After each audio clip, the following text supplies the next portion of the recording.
In today's video, I'm going to show you how to manually fix flaws in your images using Artistly AI.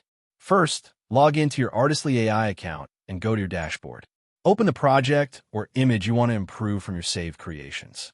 Next, identify the specific flaws in your image. This could be issues like distorted details, uneven lighting, background errors, or objects that don't look right. After that, use the manual editing tools inside Artistly AI. If there are specific areas that need correction, use tools like Erase, Replace, or Refine to fix only the affected parts without changing the entire image. You can also combine manual edits with slight prompt adjustments to regenerate only the sections that need improvement while keeping the rest intact.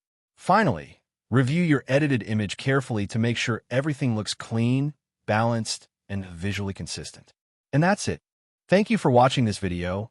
Please feel free to use the affiliate link in the description.